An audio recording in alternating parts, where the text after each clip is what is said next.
Hey everyone, What If Fan here, bringing you another exciting part of What If Reborn as a Goku clone. You can find the fanfic title and the original author's name on my Patreon page. Make sure to check it out and show them some love. If you enjoy the video, don't forget to like, subscribe, and ring that notification bell so you never miss an upload. Also check out my Patreon channel for early releases of all the series, where you can find all the series released one day ahead of YouTube. Alright, let's jump into it. Chapter 4. Beep Beep, 3276. I let the compressed ki, crackling red key held between my hands disappear and felt a grin come across my face. Exactly double my power, I exclaimed with glee, pumping a fist up into the air in victory and opening my palm up just in time for my space pod to land in it and smack heavily. I winced at the loud ringing noise it made. My ears were a lot sharper than a normal human's was now. Or rather always were? My hearing is much better than Jordan's ever was. Yeah, I'll leave it at that. Super senses for the win. Natsu Dragneel, eat your heart out. On the way to West City in Bulma, I may have gotten a little bored.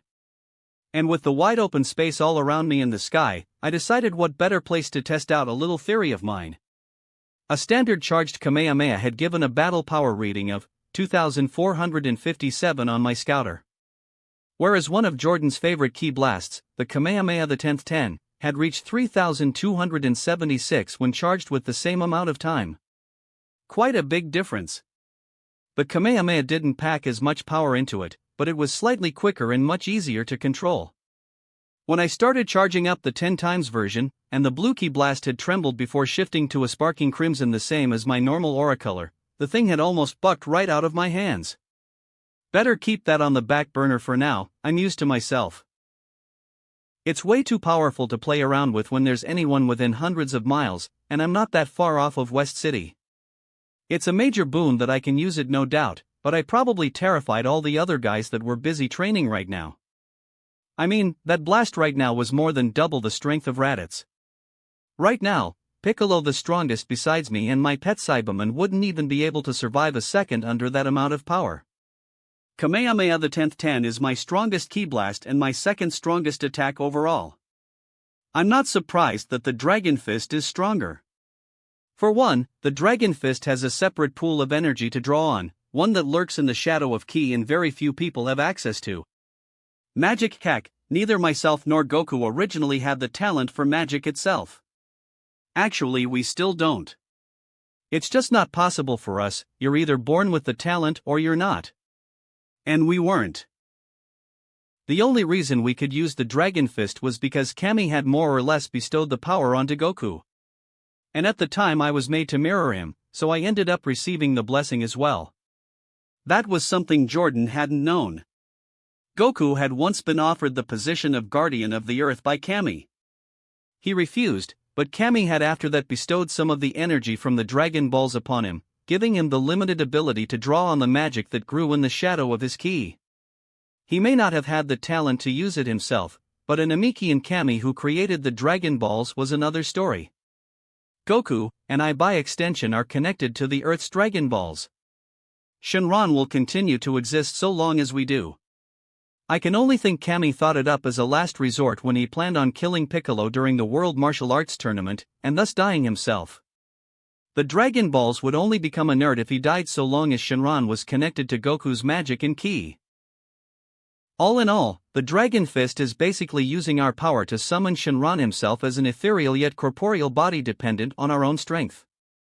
And because he becomes a body, the Dragon Fist can even be combined with ki blasts at the same time. I remember from Jordan's memories that Goku used this combination of Dragon Fist and Kamehameha the 10th against Omega Shenron in the GT timeline and very nearly defeated him. That is how powerful a technique it is. If I used it myself right now in combination with Kamehameha the 10th, I could possibly break 7 or 8,000 on the battle power scale. It's a wonder Goku never used it more in canon. There really aren't many drawbacks to it besides it using up all of our magic reserves in one shot, and thus we couldn't use it again till our reserves filled up again. I mean, it drew on a decent bit of ki as well, but only a bit more than that Kamehameha the 10th had taken me to fire just a few moments ago, and I still have plenty of gas in the tank. Although, if Super is anything to go by, he might have just had the kill option a few times and chose not to finish his opponents off, instead letting fights continue because he was enjoying them so much. I skidded to a halt midair, my crimson aura disappearing from around my body. Oh god, if he's anything like he is in Super, I might just kill him myself, I groaned. As if my image of the original couldn't be distorted anymore. At least if I could content myself with him being exactly like he is up until the end of GT, I won't feel a seething hatred for him. Because at the end of the day, I know, from Jordan's memory, that the original is far from perfect, but he's a great person, kind, loyal and brave. But his Super counterpart? The asshat who risked the lives of the entire universe he lived in because he wanted a good fight? His wife, 2 sons, daughter-in-law and even granddaughter, all for a measly fight he could get out of Beerus? Fuck that guy. Seriously, I'll kill him if he ever becomes like that, I really will. Just the thought of Super sent a shiver down my spine. Especially because I can remember being sent off by Bardock and Giant the exact same way the Broly retcon movie showed. That means the freaking even more op hacks Broly than the original is a thing in this universe. Seriously, screw that noise. I don't want to deal with asshats like Goku Black. The only thing Super ever showed that piqued Jordan's interest at all was Caulifla for a bit, and that was only because she was basically the next Bulma with how much fan service she gave. And the only good thing about having retcon Broly in the same universe as me is that Chilai will be in this universe as well. Green or not, she was a babe and Jordan had a thing for anime girls with silver or white hair. Damn you, Jordan. It only took me another half hour to reach West City, and like 30 seconds at most to find Capsule Corp and make my way over to it. Bulma herself was an easy find, her power may be minuscule, but the original had memorized it long ago and I knew it from inheriting his memories. And as luck would have it, she was out on a familiar balcony laying down in a lawn chair enjoying the cool breeze of the darkening sky. And I had to admit, the darkening skyline of this world was really beautiful. I could easily see the stars despite being in a really advanced place like West City. Hello hottie. To be fair, she wasn't wearing anything really out there, not even a bikini to my disappointment despite the lovely weather. But this is Bulma in the early Saiyan saga, just after Raditz, where she went through a theme of wearing white short shorts and a blue tube top that left like so much cleavage up for display. Hovering about 30 meters above her, I took the time to indulge in a little teenage voyeurism and just take in her lovely and quite big breasts. Man, what size were they? I know for a fact she was a 34C at 16 years old, both form the original's memories and form Jordan's when she outright stated as much to the disguised oolong early on in canon. Either way, I don't feel the least bit guilty for perving on her, no matter what memories I have. She is after all, at this point in time 28 if I remember right. She's even a bit older than Jordan, whom is the oldest person I have memories from. Honestly, I can totally see why Yamcha is salty about losing her. 'Cause she is great and gorgeous, even with a totally unflattering bob hairstyle. Gotta admit, I prefer her with long hair. I wonder if she still has that Playboy bunny outfit she got from Oolong? I'll have to ask her at some point. 'Cause I mean, if I ever get the chance I'll totally tap that. Both Yamcha and Vegeta can suck it. After about 5 minutes of perving on her, I got kind of bored, so I decided to just descend on down and land on the balcony. Checking out her tits is fun and all, but it kinda loses its appeal when you can't just give em a good little grope. I mean, I could, but I'd be put under the same label as old pervy Rashi and Oolong. And that I do not want, that is a club nobody should ever want to join. It wasn't until I set the pod down and the balcony shook a little from the weight that Bulma realized something was amiss. She jumped from with a little shriek of fright from the sudden albeit small impact. It did wondrous things to her chest and then looked at me with wide, gaping blue eyes, shot coloring her features. Oh my god, Bulma gasped, clutching at her chest with one hand. Yamcha really wasn't kidding when he said Kami freaking clone Goku. No, I suppose he wasn't, I replied simply with a smirk. It was hard not to feel kind of conceited when I'm pretty much the strongest person on this mudball, and I'd been just gleefully perving on her without anyone that could stop me. Oh hell. That sounds terrible. It makes me sound like some kind of sex offender when I was just browsing for a bit, really. I seriously hope this doesn't affect my karma when I die. I hope killing Tao was such a good deed in saving people in the long run that it will offset this kind of thing. Note to self. Go around and save some planets or something. I need hero karma for when I die. Also, extra note to myself now that I'm thinking about it. Confirm if King Yema's fruit is real or not when I die. Those things could be a major boon to me considering they supposedly doubled the consumer's overall power. Apparently getting over her shock at seeing me, Bulma made her way over to me and curiously started to poke and prod at me. Geez, if Goku was still the same age I really wouldn't be able to tell you apart at all, she hummed in amazement. Well, besides the scouter that is, she continued, looking at my face and pursing her lips. Looks like you really do remember your memories from before Goku hit his head as well if you've already found his or well your space pod, the blue-haired woman concluded. Her voice sounded tense for a moment, before a wide grin broke out across her face and she surged forward, her arms wrapping around my shoulders and my head being smothered in the soft sensation of her abundant cleavage and my nose assaulted by a pleasant vanilla fragrance. This is amazing. We've practically got 2 Gokus now. Yeah, this is freaking amazing. Her boobs are huge and feel amazing. I was tempted, oh so tempted to grasp a quick handful. Honestly, I could do it so fast she probably wouldn't even realize I'd done it. But before I could she pulled back, practically hopping in excitement as she reached into her pocket and pulled out a familiar green screen device. Raditz Scouter, Yamcha was freaking out about how strong you are when he called me like a wimp. I gotta see how you measure up with Rashi and Krillin. Beep beep. As soon as she put the scouter on, characters began flashing across the little green screen before stopping on a 4-digit number which I could tell even from the other side of it. Bulma gasped in amazement, and why shouldn't she? I'm pretty amazing after all. Holy hell, your power is reading at 1638. That's like more than 10 Rashis put together. Well yeah, my power has risen a little through just flying around and carrying this space pod. The 7,500 pounds of weight that my GI weighs isn't just for show and the pod itself has to weigh a good few hundred alone as well. But wait, is Rashi a measuring system now? Like is Vegeta gonna go, he's over 9,000 Rashis. Despite myself, I snorted a little bit even with how corny and ridiculous it sounded. After gushing about how strong I was for a good 30 seconds. While I preened quite smugly, Bulma was quick to regain her composure and pulled back from me. A disappointing development for me, I'm sure many would agree, but I had to admire her gumption. She adapts so well to whatever is thrown in her path, whether that be wish-granting orbs, monkey boys living in the woods or genocidal space warriors. Then again, this is the chick that slapped Beerus after seeing him kick the crap out of Piccolo, Gotenks, Majin Buu, Vegeta and Ultimate Gohan with one hand literally behind his back. Actually, he might have had both hands behind his back for most of that fight. So what brings you here? Bulma asked me, slipping the scouter off of her face and slipping it back into the pocket of her white shorts.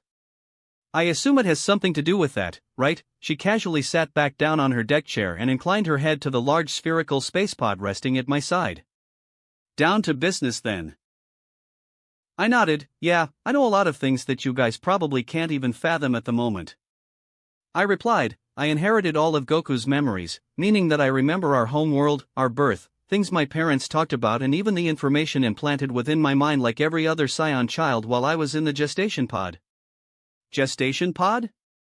Bulma quirked an eyebrow in interest. Yeah, the standard gravity of the Scion homeworld is 10 times that of Earth's, which is one of the reasons why Scions are so much stronger than humans in general, I explained. Not all Scions are born powerful enough to handle that kind of gravity, though even with our strong bodies, I or rather Goku being a prime example of that since he was born with a measly battle power of 2. Bulma was silent for a moment, her eyebrow lowering and both then furrowing together. She even bit her lip. That's actually kind of scary, she replied, the kind of body you'd need to survive in that environment, how dense your bones would have to be, the sheer physical ability to work against that kind of oppressive force pressing down on you. That kind of thing would be way tougher than even the kind of weight training you guys ever went through simply because it would target their entire body constantly. That's not even half of it, I continued. As strong as we Scions are, we got conquered ourselves by one, much more powerful alien who could blow up a planet as easily as breathing. I'm talking about Frisia, but technically we were conquered by King Cold and not Frisia. The point stands though, and Frisia is way more powerful than his dad. You've gotta be kidding me, the blue-haired woman shrieked in shock. Blow up a planet that easily? I mean, I know Rashi took out the moon to stop Goku from transforming into that giant ape thing years ago, but still that's insane. If you want insane lady, how about knowing I could probably destroy this planet myself? With the Kamehameha the 10th 10, I could generate far more than 10 times the power Rashi could with his super Kamehameha back then. It's impossible for me right now to blow up the entire planet, but it shouldn't be too hard for me to pierce right down to the core of the planet. And I mean, Jordan's memories told me that Vegeta could casually blow up planets right now in the timeline with one finger, and he's only at a battle power of 18,000. I wrapped the space pod with my knuckles, yeah, which is why I need you to take this thing here and develop an artificial room or something that can increase gravity within it with the tech you can get out of it, I told her, getting right to the point.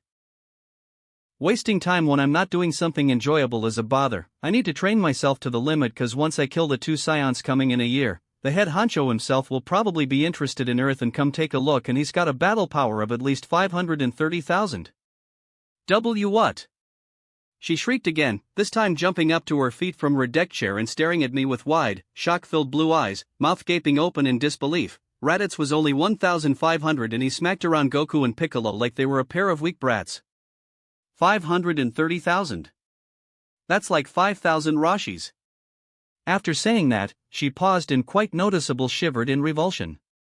I can only guess that she imagined what her life would be like with 5,000 turtle hermits perving on her.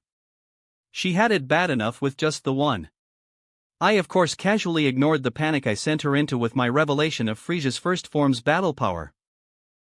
Instead, I grabbed my scouter and casually tossed it onto the small table sitting beside her deck chair. While you're at it, can you upgrade this thing? If it reads a power over 20,000 it's gonna break. It's an old model after all, I asked her, before snapping my fingers as I remembered something else. And can you try and connect it to the internet as well? Browsing the net while training will help keep me entertained, hopefully. My request was apparently enough to jolt her out of her shock. The blue-haired genius shot a scowl at me. Yeah, let me just get on that. Should I add an AI while I'm at it? She griped. I just waved her off. As fun as it would be to hang around with Bulma and ogle her for a while, I don't really want to leave Ichiji and Niji alone for too long. Their common sense is a bit lacking since they're just effectively newborns that know nothing of this planet. They might get bored and destroy my new mansion if I leave them to their own devices without supervision. And plus, I had an amazing idea for them not long ago. It was like a helpful little voice had whispered it in my ear. They were practically brothers. Their size was the same and even their powers weren't too far apart. They'd be perfect for the fusion dance. Honestly, with so much lining up, they'd get an immense boost upon fusing. They could probably take Vegeta today if they knew it. I floated up into the air. Just try and get it done, Bulma, please. I even asked nicely. You're really the only one I can rely on here. And I'll need to train under intense gravity if I want to have any chance of taking out the enemies coming our way. I may even go rope Piccolo and Gohan into it a few months down the line. TN2 actually, he's the type that would thrive under those kind of conditions. Maybe Krillin, but I already know Yamcha buckled under too much gravity and never even bothered trying again at a lower level in canon, and Kaiatsu is just too brittle? Weak? Either or, he won't be able to keep up with his feeble body. Although, I could just drag the other two along anyway. And maybe get Kaiatsu to teach me magic. I highly doubt Piccolo will be quite willing at the moment. Not until Gohan softens him up and he becomes Big Papa Piccolo. Actually, should I feel threatened by that? Biologically, Gohan is kind of my son too, right? Piccolo does a far better job in canon than I'd ever be able to do with a kid. Wait. I heard Bulma shouting as I lifted off into the sky and sensed for Master Roshi's life force. There's a specific technique I want to learn from him that may just make things even easier for me. What about the giant monkey thing? And what about those other two huge powers that were with you that had Yamcha freaking out? Heh, Broly will be jealous of her at this rate. There were actually quite a few techniques I wanted to learn from the old perverted Tull Hermit. The Sleepy Boy technique and Thunder Shock Surprise being two of the top contenders. Hypnosis would be a great way to deal with beaten enemies and keep them down for a little while.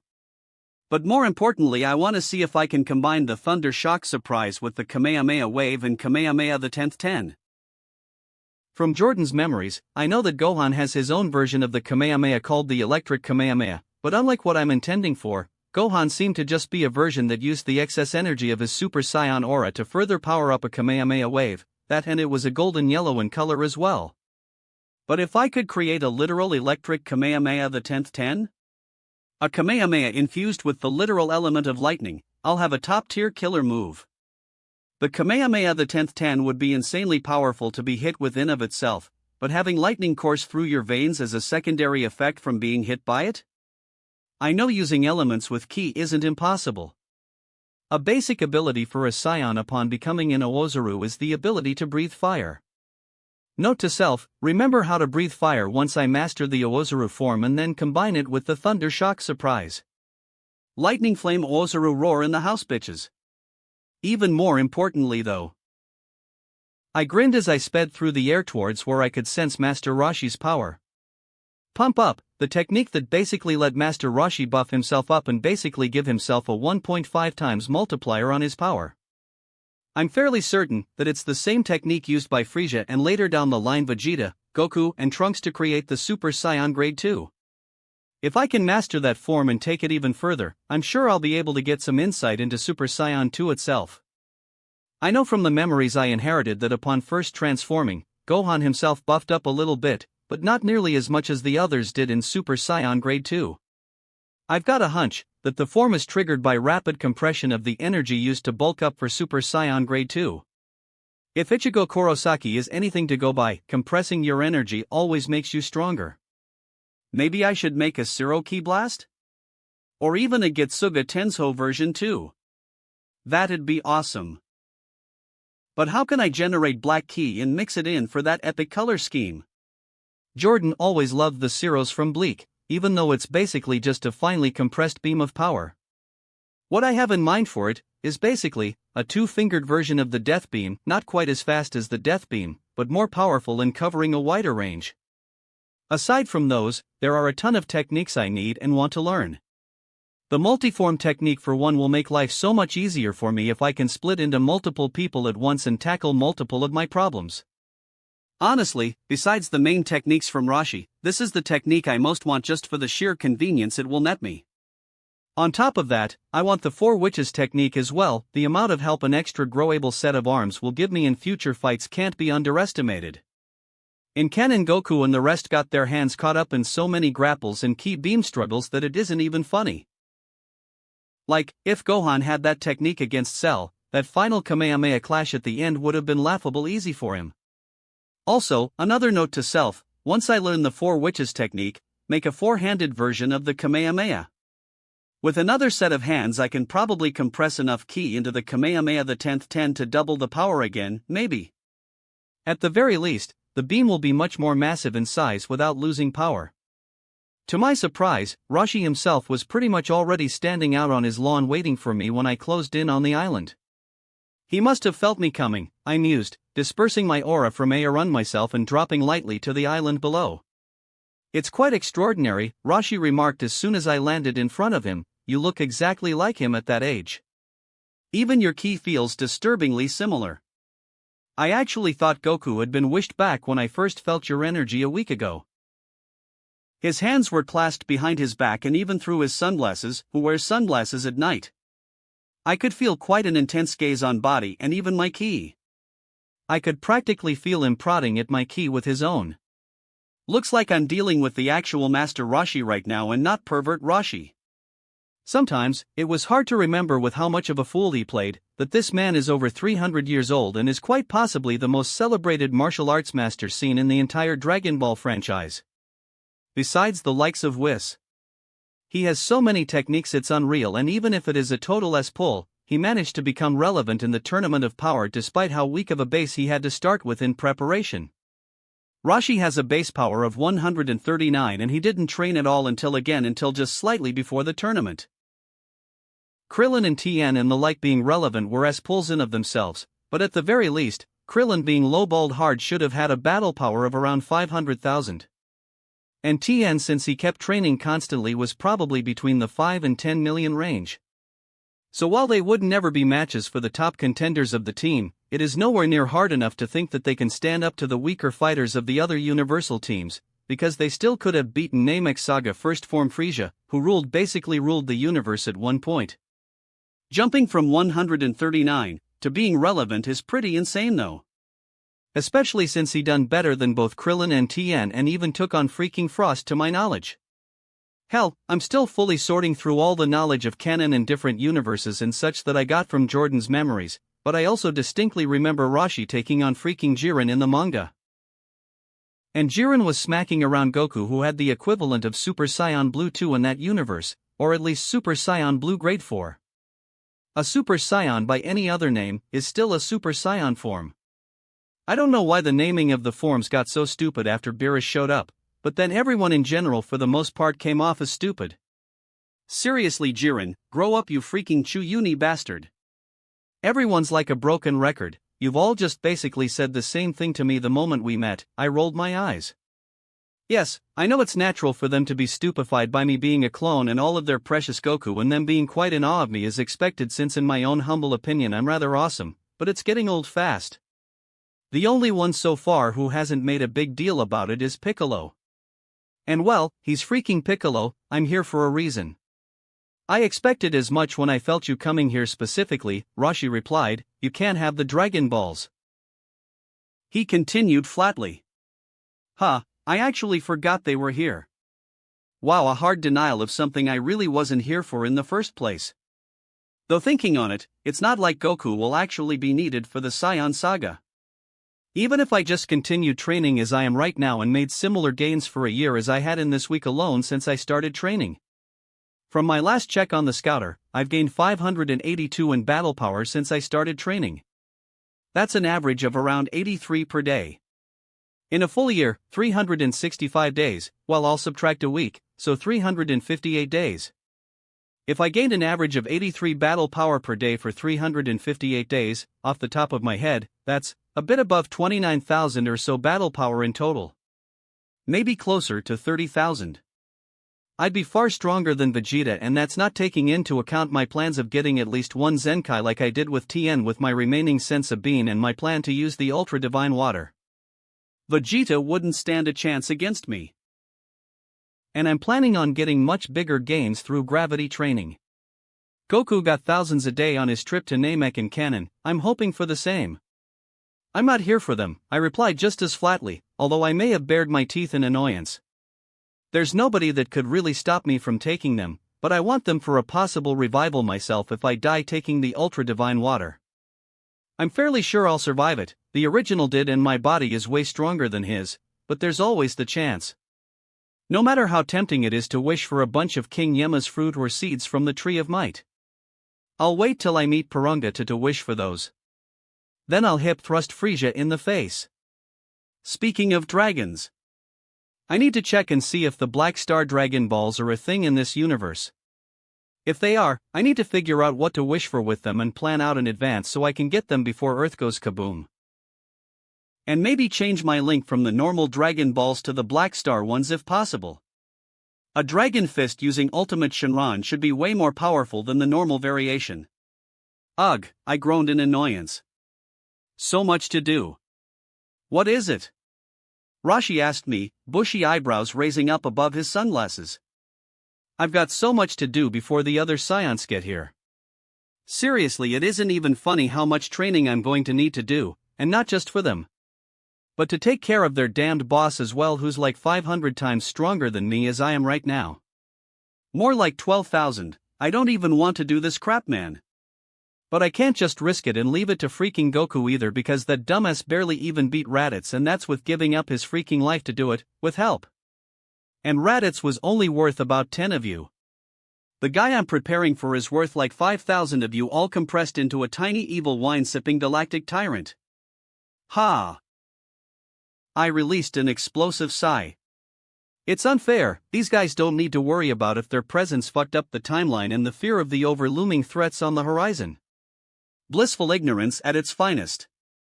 Even them just thinking Frisia is only at 530,000 battle power. And that's chump change compared to the levels of people that could pop up at any time. Who's to say Babidi won't find where Bu is faster in this world? Who's to say Cell isn't already back in this timeline? Who's to say this isn't a timeline where Tawa and Mira are going to fuck things up? Without overwhelming power, I can't even begin to live my life because of the threats I worry about. How freaking unfair is that? A comforting hand patting me gently on the shoulder drew me from my thoughts. I'm not even sure how to react to what you just told me, Kakarot, Rashi told, but how about we get to why you came over here in the first place? I'll help you out in any way I can. It's good that Rashi is a reliable master. Chapter 5. Before I knew it, a month had come and gone while I trained under Master Rashi. At first, I just wanted to get the pump-up form down, which I quickly renamed to the Ultra form, just because it sounded cool, and both the Sleepy Boy hypnosis technique and Thunder Shock surprise. Then before I knew it, I was going and grabbing my minions and coming back. There was so much more room to spar over the ocean, and the atmosphere was so much more relaxing. Plus, there was way bigger fish to find and hunt in the ocean when I got hungry. From there, I learned about pressure points from my old master, something Goku didn't have the intelligence to understand once upon a time when the old pervert had tried to teach him way back when. And even more surprising, telepathy. The man whose memories I'd gained, he didn't know how Goku had gotten it in canon, and he'd gotten it long after I had been created as his training partner, that was for sure. So it was very surprising for the old man to know it as well, and teach it to me. It was a month well spent.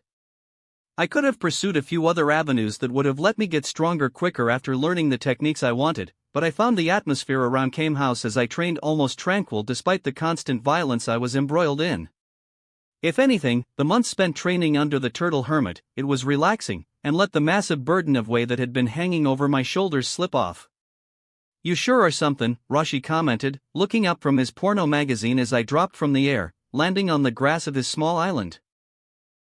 My two Cyberman minions on the other hand, my sparring partners, collapsed to the ground, sprawling and panting like dogs trying to get their breath back. I'd been a little hard on the pair of them, both of them are stronger than that long-haired brother of yours that started this mess, and you handle them like a tiger on a pair of house cats. I smirked with pride.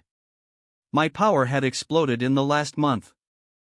I'm not sure exactly how strong I've gotten, I'll need my scouter to measure, but I'm at least nearly 3 times as strong as the me that arrived on this island last month, and that isn't even going into the Ultra form, which increased my power by half again. I can definitely handle Nappa as I am now. The benefit of being a Scion, Master Rashi, I replied with a shrug, our bodies are made to adapt and grow stronger. It's more pronounced when we come back from near death, but it helps a lot with training as well. So you're just a bunch of filthy cheaters then? The old man grinned before shaking his head, so now what? Compared to what you were like when you first turned up here looking to learn some moves, you're much calmer, got your head on much straighter. I sighed, shrugging my shoulders, I've come to terms with everything, but honestly, there's still so much I can do from here on to get stronger. At the very least, I don't have to be here on this planet for now, I can head somewhere else if I really want, and I remembered over the past month that the Namekian Dragon Balls actually recharge every 6 months instead of every year, so that is a thing. I'm leaving Ichiji and Niji here though, just in case I get held up at all, they'll be big. Helps defending the planet and you can teach them better than I ever could. I continued, nodding at the 2 recovering Cybermen. If I head to Namek before any of the hassle begins, I can take care of a few things. It might overall be a bit of a loss in power for me going early, but there is one thing I can wish for that will make my future transformations, especially Super Saiyan 3, so much easier to use. Rashi groaned, ugh, why, he whined, putting his magazine down to glare at me, I already have the damn pig ruining my chances with the ladies, now you're gonna stick me with the cabbage heads? I don't see what you, complaining about, isn't Launch always staying here? I smirked again, she's like one of the hottest girls you'll ever see, and it's not like the bullets Blondie fires at you will actually hurt you. Rashi huffed, tossing down his magazine and pouting, nope, Blondie ran off to try and get hitched with Tien. He tilted his sunglasses down just to show me how he rolled his eyes. We saw how well that worked out, huh? I can sense him up on the lookout, but not a whiff of her. I blinked. Oh yeah, I'd forgotten about that. Launch just disappeared during the play up to the Scion Saga, didn't she? I only ever saw her again for a brief moment in the Bu Saga, I think. That's definitely something I'll need to look into. Either way, I might be going off planet for a bit, so just keep those 2 training, okay? I said, nodding my head towards the pair again. As long as they learn some more from you and keep training together, they should be strong enough to hold off the scions that are coming themselves and keep everyone safe. Fine, fine, you little brat, Rashi waved me off, but I better get to see some boob out of this. I thought I was done training idiots when those 5 idiots flew the coop. I'll get you some nice porn as a thank you. I laughed, before bidding him goodbye and taking off into the air. First things first, I'll need to grab my scouter from Bulma before I decide what to do. Hopefully she's done with what I asked of her already. I tested out my new max speed as I flew towards Capsule Corp once again, and I couldn't help but marvel at the sheer difference in speed. I could run rings around me from last month with ease. And all too soon, in mere minutes, I found myself floating above the massive, yellow dome-shaped mansion belonging to the Briefs family. And as weak as she was, it wasn't hard to pinpoint Bulma's familiar key. Goku, the fool, had been around her so much that my senses instinctually took note of her. Surprisingly, she was on the same balcony she was last time. I found her leaning over the railing over the balcony, puffing on a cigarette, staring off upwards into the horizon. Those things will kill you, you know? I pointed out cheekily as I landed behind her. The buxom brunette yelped, dropping her cigarette and turning towards me wide-eyed. As soon as she saw me, the wide-eyed look turned into a scowl. "Cockroach, you little brat," she growled, "I oughta bash you one." She threatened, winding her fist up. "You'd only end up hurting yourself. Remember what happened when you shot the original?" I taunted with a small chuckle. The blue-haired woman scowled at the reminder before slumping back against the railing and sighing. "Here looking for your scouter and ship, I take it?" she asked, a bit morosely if I do say so myself. "Mostly I just want to check how strong I've gotten at the moment. I've got something else I want to work on before trying to get even stronger," I shrugged back. On the way over, I decided now was probably the best time to get control over my Oozuru form before I got to the point where in that form a stray blast could destroy the planet. Still, what's up, Bulma? You seen down? It would take a powerful charged blast aimed at the core even at 10 times the power I am currently to destroy a planet, I think at least. And an incoherently raging Oozuru shouldn't have the intelligence to compress ki, merely instinctually fire it. Bulma let loose a sigh, reaching down into her shorts pocket and pulling out my scouter before tossing it over to me. "Here, it's got what you asked for. Don't be too rough on it though, it's hard to find anything that can stand up to the strength of you monsters," she told me. I caught it and slipped it on. With a few clicks it beeped on, and I saw a few more options that I could head into. A music folder, video folder, one labeled internet and more. For now though, hit the scan button and flared my power level to the max for a brief moment. Beep beep, 4128. A massive grin spread across my face. I'd already broken 4000. And like in comparison to the power those around here will have in just a few short years, but for now, it makes me stronger than Nappa. Possibly. It was never very clear whether 4000 was Nappa's full power and the 6500 was just his full-powered ki blast. After all, Nappa never knew how to raise or sense power levels. Regardless, even if his power at max is the latter, with the Ultra form, I'll be able to hit over 6000 right now, and I've still got at least 8 or 9 months before the Badly and Midget Prince duo arrive. "What's it at?" Bulma asked, seeing my smile. 4128, I answered gleefully, and her eyes went wide. "Holy shit, that's almost a 3 times increase in the last month. What the heck have you been up to?" The blue Annette gaped at me. I waggled my finger at her, turning the scouter off. Nah, I denied answering her. Besides, it wasn't like I was doing all that much. I was just using the multiform constantly and sparring with myself and the Cyberman brothers while wearing my weights. How about telling me what's got you so down first? I raised a brow at her. Seeing I wasn't going to drop it, Bulma sighed. "You know, Goku was way easier to fool and wasn't much for bothering others about their feelings," she replied. I almost scowled in disgust. "Please don't compare me to that fool," I returned. It was revolting to be compared so such an idiot. After all, if I was him, I would have went after this girl here if I was going to marry anyone. She just couldn't compare to what Bulma offers on top of her beauty. I'm far superior to him. Both in power and paying attention to the people that actually matter, and considering you were our first friend, that says a lot, don't you think? So the month with Rashi wasn't enough to get over my resentment of the original and being a clone who was only given life because some idiots wanted to use me as a stand and shield until he got strong enough to protect them and got wished back. Sue me. But this isn't really about me. It's about Bulma, who got perhaps the shittest hand dealt besides Yamcha right up until the end of Z, or worse, depending on the timeline. Bulma is important, so much is accomplished down the line just because of her genius and dedication. She's a normal woman, caught up in between what may as well be gods in comparison. And, what's her reward? Ignored until she's needed for something, hitched up with fucking Vegeta who doesn't give a shit about her until he blows himself up against Bu. Admittedly, depending on what route is canon and what isn't, Vegeta becomes a good husband to her in both Super and GT, but that's a long ways away. And in the original timeline, she's forced to sit on the sidelines while all her friends are killed. A kid she watched grow up is beaten to all hell for years on end before dying, and her son is the last line of defense against the androids or cyborgs, or whatever the hell people call them. And hell, in one of the branching timelines, Cell kills him's 2 and Eves that future Bulma left all alone. Really man, maybe it's my pride as a scion, but having such a useful ally and my first friend being basically stepped on like that constantly, pisses me the hell off. Bulma sighed, leaning against the railing of the veranda we were in. It's just, everything going on, you know. She replied to my question about what was bugging her. Things haven't been great with Yamcha for a while. He's always getting caught up with those fangirls of his. Now he's a baseball star, and beyond that call to tell me about you, he, nor anybody else actually have contacted me since. And everyone's totally leaving me out now just because I'm not some musclehead. Ha! Well, that was something I didn't know about. Seriously, he had to have a phone or something with him if he contacted her about me. It's been nearly a month and a half since I woke up here, and he would have probably called her on the first day I appeared. Quite a while to ignore your girlfriend for now, wasn't it?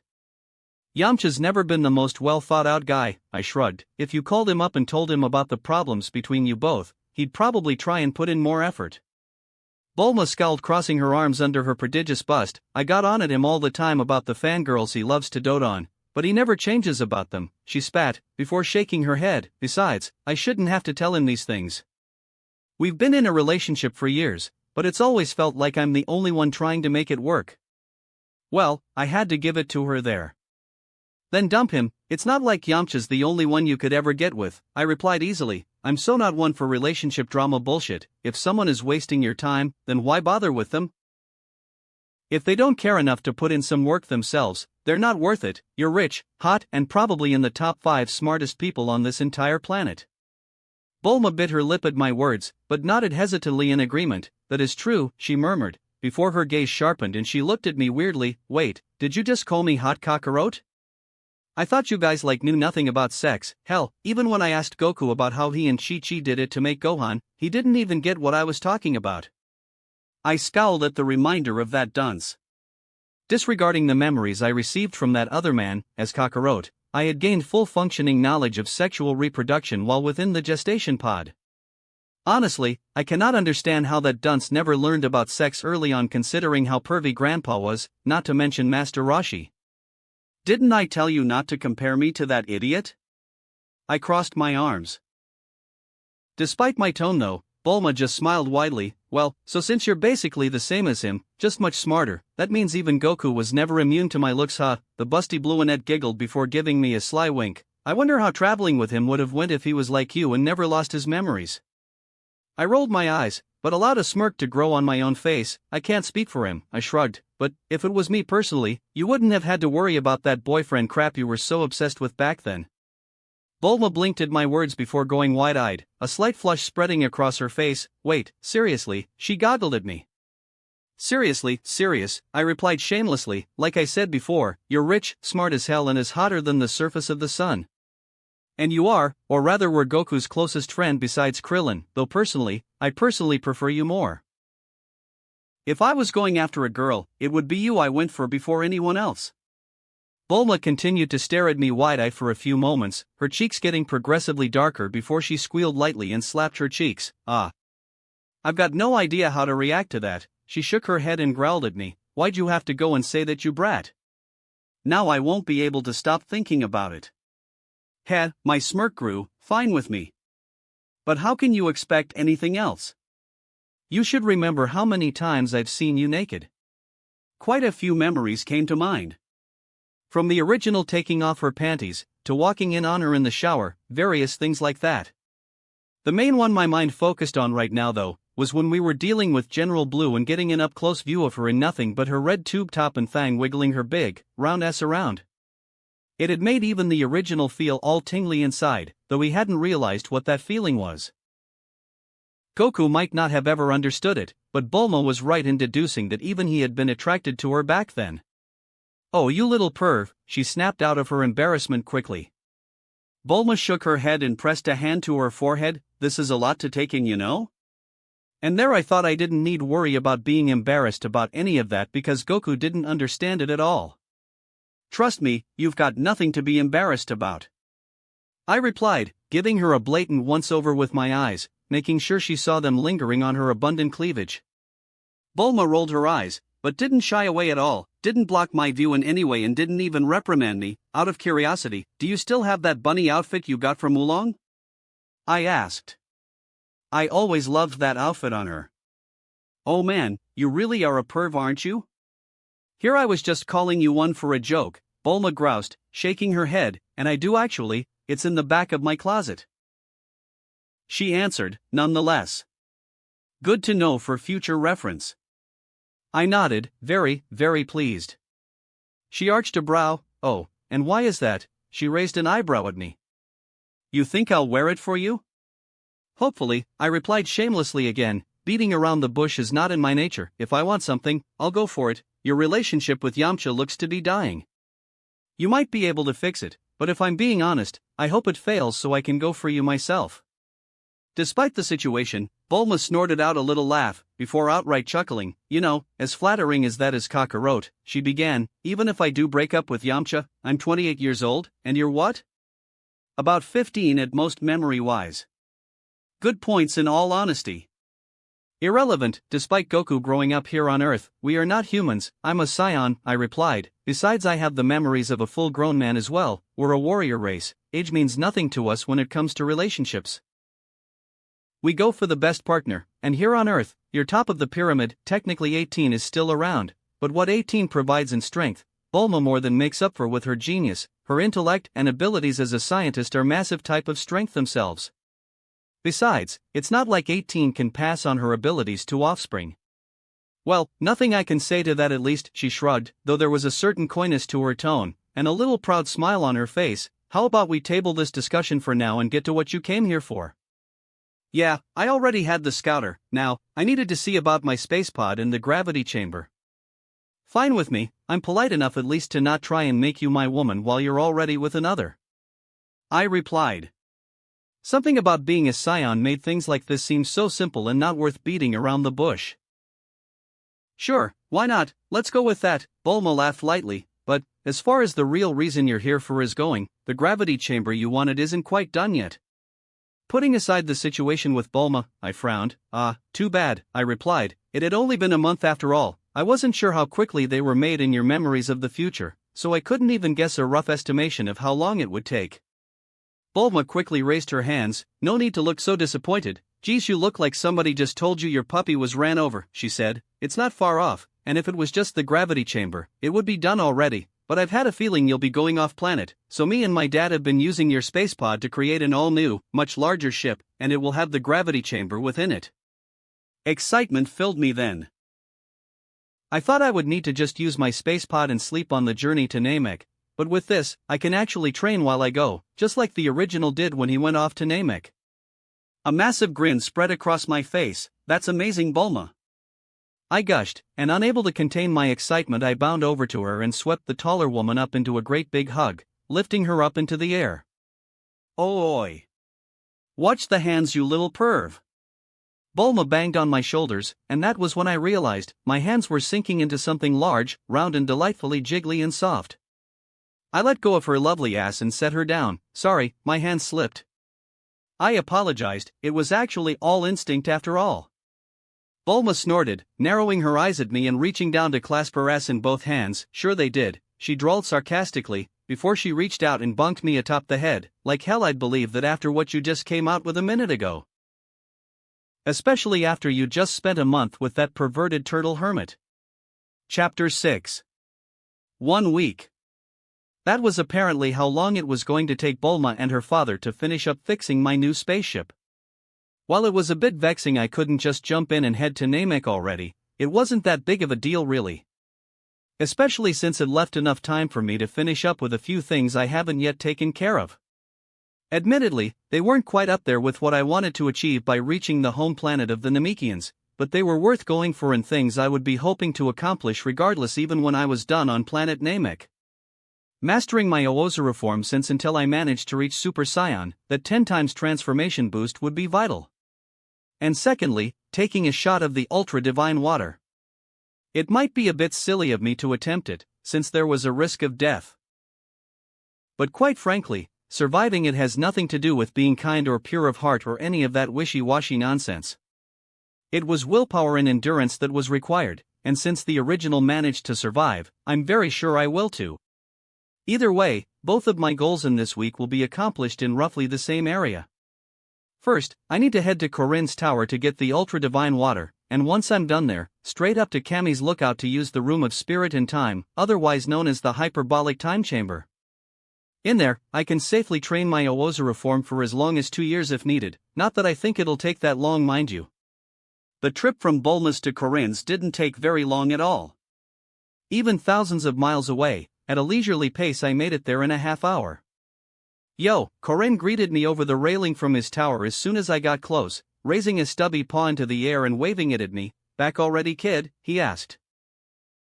Yeah, I replied with a nod, touching down beside him and letting my aura disperse from around me. There's some stuff I want to get done and I can only do it up here. Is that so? Corinne hummed, and what's that exactly?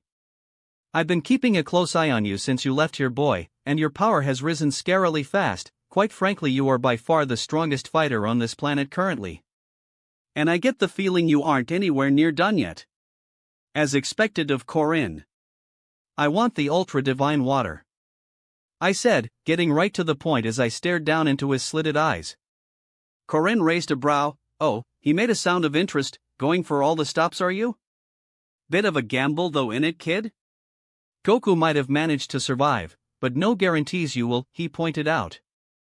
And? I raised an eyebrow at him. I'm Kami's big game changer of a plan to protect the planet. Even if I die, he'll just arrange it for me to go train with in the afterlife like the original. Having my plans put on the back burner for a bit might just be worth getting my hands on the Kaioken technique, and King Kai apparently knows the instant transmission as well. I could get him to show me planet Namek, then just teleport there the second I'm wished back to life. Since I already have a power level over 4000, I'd probably beat the original to King Kai, since it canonically took him 6 months to get there. Meaning, I would easily exceed his canon power level of 8000 during the Saiyan saga, so no matter what way my plans go, I'll easily mop up Vegeta and Nappa. That was only a hypothetical scenario anyway. Because there's no way I'm gonna kick the bucket. Corinne wrinkled his nose. Well, I suppose so. You definitely haven't contributed enough to keep your body any other way as you are now, he responded, before sighing. Alright, no point in making you try to catch me like Goku, I guess, since you already know how to do it and are way stronger than he was back then. He made his way into the tower and I followed behind him. He led me over to a large white jar with Kami's symbol painted on it in bright red and popped the massive cork, plugging it open. He reached in, and a moment later pulled out a large ladle filled with a familiar darkish liquid. Last chance to back out, kid. You still have over 8 months until those other Scions get here. Plenty of time to train and get stronger. Corinne warned me. I'm not gonna die, so don't worry so much, Corinne. I've got too much to accomplish so I can settle down and live a sweet-ass life of comfort. I snorted, taking the ladle from him, and bringing it up to my lips. I took an experimental sniff of it and nearly recoiled. It had a heavy, pungent smell. It wasn't a bad smell, it smelled almost like whiskey, but it definitely wasn't a smell normal water gave off. Bottoms of up, kid. Corinne huffed. Well, don't mind if I do then. I smirked at him and then raised it to my lips, and like any glass of whiskey, I downed it in one shot. As soon as I swallowed the massive mouthful of pungent dark water, my vision went dark and pain assaulted me.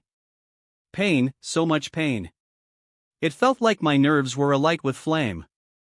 It felt like my head was going to explode from the massive pressure banging against my skull. I felt myself falling, and I could hear my own voice screaming bloody murder, yet it sounded so far away, like it was blocked by the massive wall of pain raping my body into submission. I screamed, and I screamed. Gradually, over a period of time that felt like years, the huge surge of pain rampaging through my veins began to lessen, becoming slighter, and fading bit by bit until I found my vision returning and found myself staring up at the ceiling of Corinne's tower. The pain was mostly gone. But my body felt like lead. And my throat felt raw in town. Well, look who managed to tough it out, huh? I heard Corinne's voice. And a moment later, the fat little white bipedal cat carrying his staff walked into view and stood beside my head looking down at me. I'm impressed, out of the 16 people who have taken the ultra-divine water, only 2 have survived and they're basically the same person, how ironic. I managed to curl my lips into a smirk, T told I'd survive. I gloated up at him, stuttering a bit because of my throat. Yep, you sure stuck it to me, huh kid? Corinne asked, and it would take a real retard to miss the sarcasm in his voice. Now come on, shake it off and get up, I can't have you dirtying up my floor with you body. Such caring words. I rolled my eyes, but focused and struggled up to a sitting position, and then on wobbly, numb jelly-like legs I forced my way to my feet. How long was I like that? I asked, my voice rough and hoarse from screaming. 26 hours, Corinne shrugged, not quite the 6 that it took Goku, but the results speak for themselves, I think? Or at least from what I can sense. I suppose the longer you go through it the more growth you'll see, I guess. What? Curiosity and excitement flared up in me at his words, and ignoring my protesting body I called upon my ki and powered up to my maximum. Corinne yelped as my red aura burst into life around me, so powerful it was like a living flame and I could barely see through it for a few moments. There was something there as I powered up. Something deep within the well of my power. A flash of golden light, tiny, like a small grain of rice in size within my vision before it was gone. I shook it off and pushed the button on my scouter, scanning myself. Beep, beep. My eyes widened a moment later at the power staring back at me. It was unbelievable. And even with my battered body I felt like there was nothing that could stop me. I felt almost invincible. 14,352. You know that time Piccolo fused with Nail and started screaming about how he felt great, he felt amazing, he could do it, he could do it. I get it. I totally get it now. For quite a little while, I was on a hell of a power high. It didn't matter that my body felt like hell and that my throat felt like it was mutilated, because I felt like I could raise my hand and blow away this entire planet if I wanted to. It was mind-boggling to feel like that. Especially when I shifted into the ultra form that I learned from Rashi, increasing my power even further. 21,528. When I saw that number staring back at me after I entered my enhanced form, I outright burst out laughing. It may have been quite a bit manic too because Corinne was giving me very weird looks when I finally came down from my power high after a few minutes of luxuriating in the power exploding out of my body. I didn't mind it at all. After all, I was firmly stronger than Vegeta now with the ultra form. God damn, it was great to be me. You done? Corinne asked, deadpan. 'Cause not gonna lie kid, I was like a minute away from calling TN down here to Mafuba you just in case you went all power crazy. Yeah, as if I'd let him. The second any pops a jar out anywhere near me in a fight I'm fucking out of there. Or gonna Mafuba them first. I know it's possible to use it without it being fatal, and it was one of the techniques I got Rashi to teach me during my month training with him. I'll need to look into that, it'll be a valid way of dealing with guys way stronger than me before I eclipse them. Frisia in a bottle, anyone? I rolled my eyes either way at Corinne's words and let my body return to normal size, the ki inflating my muscles easing out into the open air and disappearing. Don't ruin this for me kitty cat, I was just happy with how strong I've gotten, I replied with a wave of my hand. As I am now, I should be capable of taking on those 2 other scions when they get here now. All anybody else from the group knows is that Raditz said Vegeta was 10 times more powerful than him. So they'd be expecting someone in the range of 15,000 as far as power level goes. I suppose so, your power is absurd now kid, Corinne noted. He was silent for a moment, before asking, "Now, what? You said there was a few things you wanted to get done here, right?" "Yeah, but really it's only one more thing I want to do, and to do it I'll need to head up to Cammy's lookout," I replied. "Leaving already, huh?" Corinne asked with a snort. "Well, when you're up there, make sure to tell that fat-ass Yajirobe that he'd better take his training seriously. I can sense him slacking off from down here." "Will do." I tossed him a two-finger salute and floated up into the air. "Cheers, Corinne." I thanked him in gratitude for giving me the ultra-divine water. Yeah, just take care of those scions, kid, and we'll call it even." Corinne waved me off. "Oh, I plan to." And then I floated my way out of the tower and began flying up above the golden roof of the towering construction, following the massively extended length of the power pole up towards the lookout. I touched down on the lookout a few minutes later. To my surprise, there is only one person out on the lookout itself, and I could only sense two others within the large white home of Cammy and Popo. The two I could sense being Cammy and Popo themselves. And the one outside was Yamcha. He was sitting cross-legged on the white-tiled flooring, slumped over with a heavy frown on his face. "Oh, Kakarot," Yamcha greeted me with a small wave when I touched down. "That was some incredible power you let out just a bit ago, like really insane. I almost crapped myself, like seriously," he said, but despite his words, there was still a frown on his face. "Yeah, I've been training my ass off this past month and used the ultra-divine water just there. It gave me a massive boost in strength, though Corinne wasn't kidding about the effects of it. Sometimes with all that pain, I actually wished I had died," I replied with a shrug. "No joke, the pain was excruciating, the worst pain I've felt ever, and I doubt much will ever compare to it again. What's up with you?" I asked. Yamcha sighed, slumping down further. "Bulma called last night," he revealed. "She broke up with me." I hid a wince at the depressed look on his face. But I really had little sympathy to give. I wasn't one to talk, but he was a shitty boyfriend. And he played the field a lot even while in a relationship. If he wanted to do that, he should have tried to make an extended relationship work so he could try for a harem. At least if Bulma agreed on the slim chance, he could try and make it work if he was willing to put in the work. But from what Bulma said, it wasn't just the playing the field that was fucking up that relationship, but the fact that he barely paid her any attention. Not gonna lie though, I'm quite happy with this development. "Ah, sorry to hear?" I tried, walking over and patting him on the shoulder. "I'm not really, and I may have played a small part in their breakup, but it was gonna happen eventually.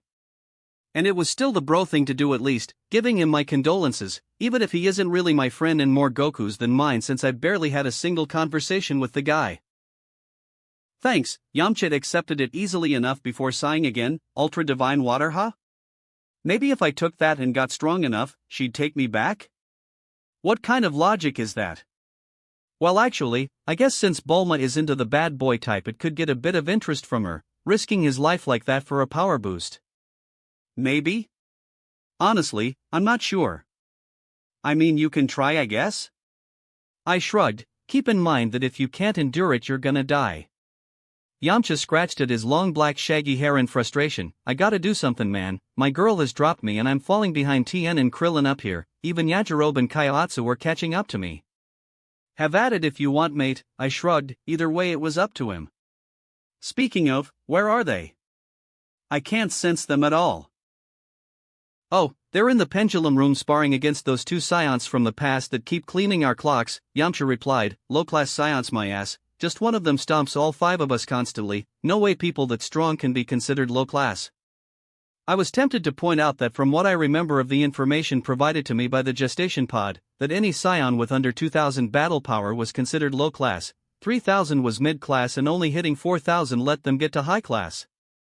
I was also very tempted to tell him that the average scion child by the time they were 10 would be able to clean his clock with ease. 287.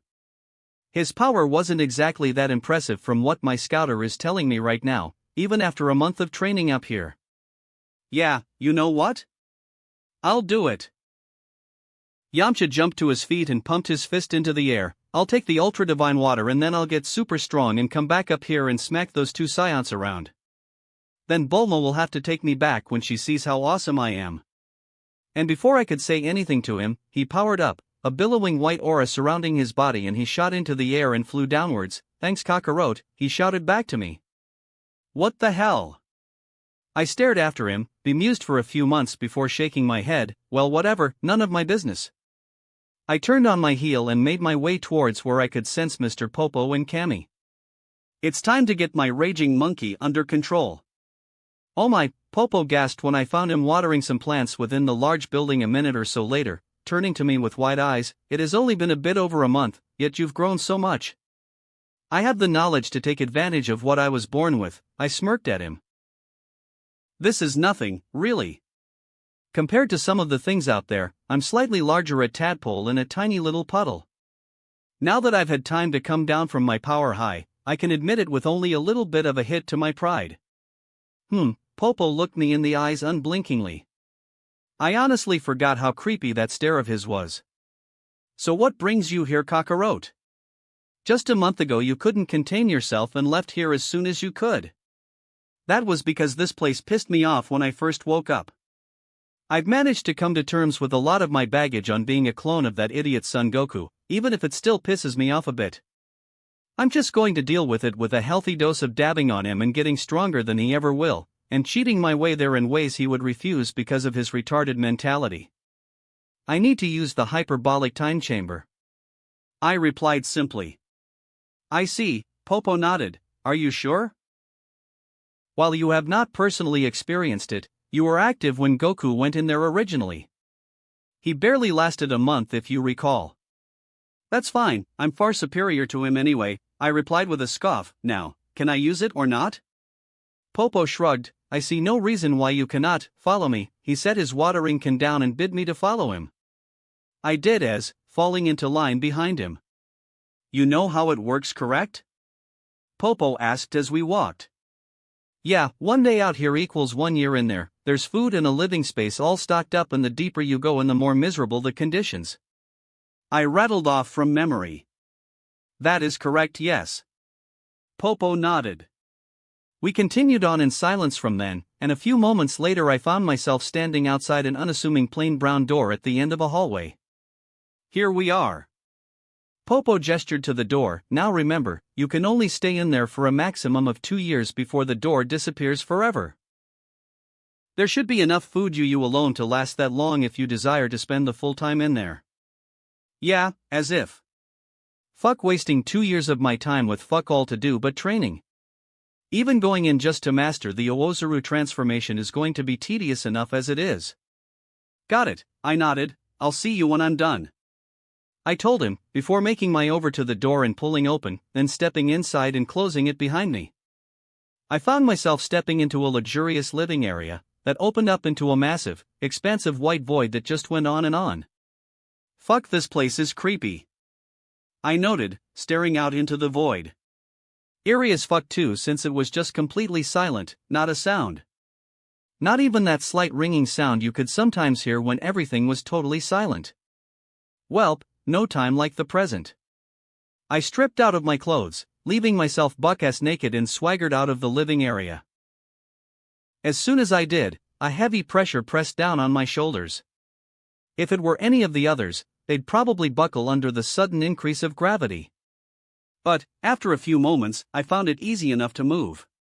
Yet, as I moved deeper and deeper into the void, the more the gravity began to press down on me, until I began to struggle. Maybe I will get some training done in here, I mused.